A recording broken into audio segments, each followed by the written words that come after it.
Bonjour à tous, on commence le cours sur les probabilités conditionnelles. On a fait l'activité 1, page 284, et on va faire la première partie du cours. Sera suivi de savoir-faire de la page 289, vous pourrez faire l'exercice 7. Alors déjà, vous regarderez sur le cours qui est sur Pronote, il y a non seulement le cours que je vais vous distribuer à compléter avec les rappels de secondes qui sont dedans. Et à la fin de mon cours, j'y ai ajouté toutes les parties manquantes. Donc là, vous avez le cours en vidéo que j'ai récupéré concernant toutes les notions. Ce pas les mêmes exemples, donc pour aller les voir. C'est le même cours, mais avec des notions, avec des exemples différents. Et là, j'ai remis le cours complet si jamais vous avez des morceaux qui vous manquent. Donc, je vous explique le début, vous irez, pour ceux qui ne sont pas là, vous compléterez la semaine prochaine quand vous l'aurez. Allons-y. Donc, on a vu dans l'activité d'hier qu'une probabilité, le résultat donc d'une proportion était lié à l'univers dans lequel on l'a calculé. On prenait cette proportion par rapport à l'univers tout entier ou par rapport à un groupe plus restreint. Et dans ce cas-là, on parle de probabilité conditionnelle, sachant qu'on prend dans un groupe, on va pouvoir calculer une probabilité de réaliser un événement en faisant partie de ce groupe. Alors par exemple, donc vous lirez, vous avez la formule qu'il faut apprendre, qu'il faut savoir appliquer. Et donc on prend une carte au hasard dans un jeu de 32 cartes. On a A, l'événement, le résultat est un pic. B, le résultat est un roi. A inter B, c'est quoi? C'est, la carte est un, on tombe sur un roi de pique. Alors je vais écrire là, roi de pique. La carte tirée est un roi de pique, voilà. Je vous fais un petit rappel en équiprobabilité, c'est-à-dire on a la même chance de tomber sur une carte que sur une autre. Eh bien, c'est nombre de cas favorables, c'est-à-dire nombre de cas qui permettent de réaliser l'expérience sur nombre de cas possibles. Nombre de cas possibles, c'est par exemple nombre de cartes total.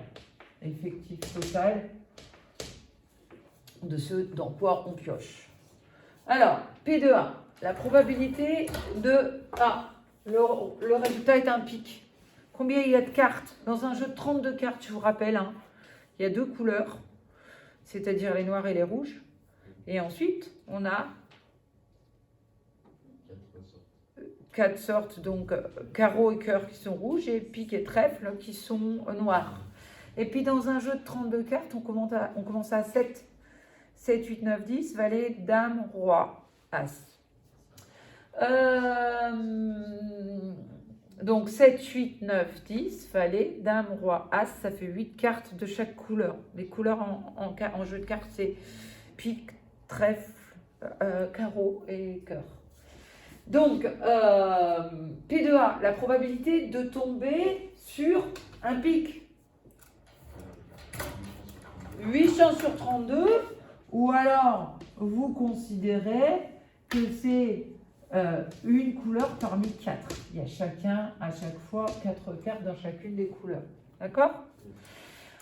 P de A inter B. P de A inter B, la réalisation des deux événements à la fois. Combien il y a de rois de pique dans un jeu de cartes? Bah oui, là pour le coup, c'est une chance sur 32. Donc, la probabilité que le résultat soit un roi, sachant qu'on a tiré un pic, non, j'ai dit une grosse bêtise, n'importe quoi. Oui, le roi de pique, c'est inter B. Donc, nous, on s'intéressait, à la probabilité conditionnelle d'avoir pris un roi, sachant qu'on savait qu'on avait tiré dans les piques. Eh bien, on va appliquer la formule. Alors, intuitivement, c'est simple, on va vérifier par l'intuition, mais par le calcul. Si on applique la formule qui est là-haut, La probabilité de B, sachant A, ça va donc être la probabilité d'avoir pioché un roi, sachant qu'on sait qu'on a pris dans les piques. Si on applique la formule, ça nous donne donc... Alors, je réécris ma formule. P de B sachant A, c'est P de A inter B par rapport à P de A. Voilà, sachant qu'on a pris dans le groupe A. P de A inter B, on a trouvé 1 sur 32.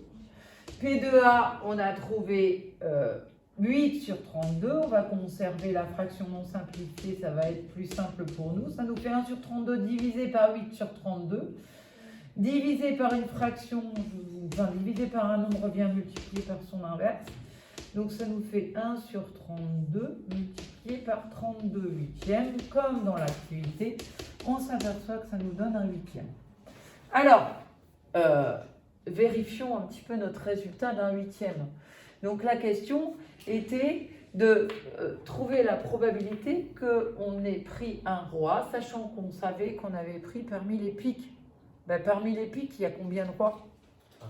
1. Et parmi combien de cartes qui sont des piques? 8. Donc une chance sur 8. C'était évident, hein. On avait une chance sur 8 d'obtenir le roi. Alors là, c'est simple. On n'est pas obligé de procéder avec la formule, parce qu'intuitivement, on est capable de trouver la probabilité conditionnelle directement avec l'exemple du jeu de cartes. Mais parfois, c'est plus compliqué. Parfois, on va nous donner des probabilités sur certains événements, et donc, ça ne va pas être si simple que ça. On continue. Donc là, on en est arrivé là. Alors, un deuxième exemple. On prend un sac qui contient 50 boules. 20 sont rouges, 30 sont noires.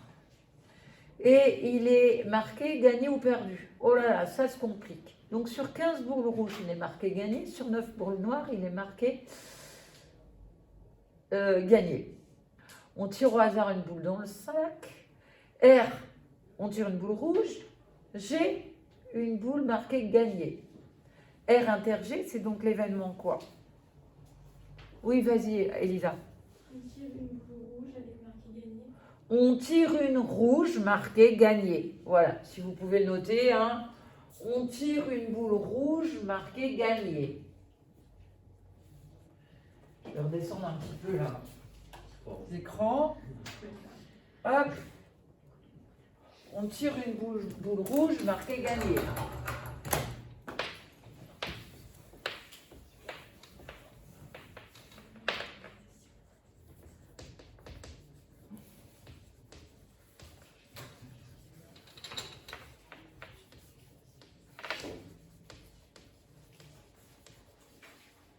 Hop. Ensuite, alors P de R, probabilité d'être tombé, c'est quoi P de R? P de R, probabilité d'être tombé sur une boule rouge. Alors c'est quoi? Donc, nombre de cas favorables à la réalisation de l'expérience 15 boules rouges par rapport à 50 boules rouges au total. On va la laisser comme ça, on pourrait la simplifier, on va la laisser. P de R inter G, c'est-à-dire boule rouge marquée gagné. Rouge et gagné. Alors, comment on va s'en sortir là-dedans? Sur 15 boules rouges, il est marqué gagné. Voilà. Donc, 15. Non, mais on s'est trompé. On s'est trompé. Les boules rouges, ici, il y en a 20. 20 boules rouges. Mais sur 15, c'est marqué gagné. Voilà. Bon, le cas, il est simple, hein, encore là, ici. Hein. Bon, la probabilité qu'on tire une boule qui soit marquée gagné, sachant qu'on a pris parmi les rouges. Alors même si le problème est encore relativement simple, on va appliquer la formule, hein, on est là pour l'apprendre. Donc, la probabilité d'avoir pris une boule gagnée, sachant qu'on a pris dans les boules rouges, vous avez vu, on a mis le R en indice. Donc, on va travailler par rapport au groupe des boules rouges. Donc, je le mets en bas et en haut. Il faut que la boule soit rouge et qu'elle soit marquée gagnée. Donc, probabilité qu'elle soit rouge et marquée gagnée, 15 cinquantièmes. Je pourrais en calculer l'écriture décimale, mais parce que ça tombe juste, mais bon, on ne peut pas le faire. Et probabilité de rouge, 20/50e. Alors évidemment, de la même façon, ça va se simplifier par 50 au numérateur et au dénominateur, donc on trouve 15/20e. On pourrait simplifier ça comme 5 fois 3 sur 5 fois 4, 3/4 de probabilité de tomber sur une boule gagnante, sachant qu'elle est rouge. 3 chances sur 4.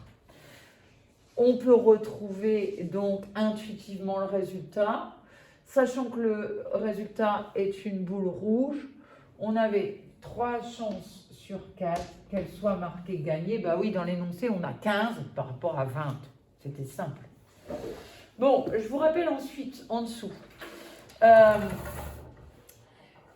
plusieurs règles liées aux probabilités qu'on a vues en seconde. Alors, comme toute probabilité, une probabilité conditionnelle est forcément comprise entre 0 et 1. Soit l'événement n'est pas réalisable, soit il est réalisé en totalité. Si vous prenez la probabilité de tomber sur un élément de A, sachant que vous êtes dans A, elle est de 1. Donc elle est entre 0 et 1. La probabilité de l'événement contraire, elle marche aussi dans les probabilités conditionnelles. Si vous avez B, la probabilité de B, vous cherchez la probabilité de B bar, conditionné par le choix qu'on a pris dans A, par 1 moins la probabilité de B. Et ici, on a cette propriété qui vient s'ajouter à notre panel, mais en fait qu'on utilisait déjà dans les arbres en seconde, qui dit que comme la probabilité de B sachant A est égale à P de A inter B sur P de A, et bien on en déduit, alors vous appelleriez ça un produit en croix, mais bon, que P de A inter B est égal à P de A multiplié par la probabilité conditionnelle, sachant A. Du coup, cette formule-là, connaissant ça et ça, on va pouvoir en déduire ça dans un exercice. Donc celle-ci, il faut bien la surligner. Alors, l'arbre pondéré, je vais en faire un tout de suite. Non, la vidéo va être trop longue. Je coupe.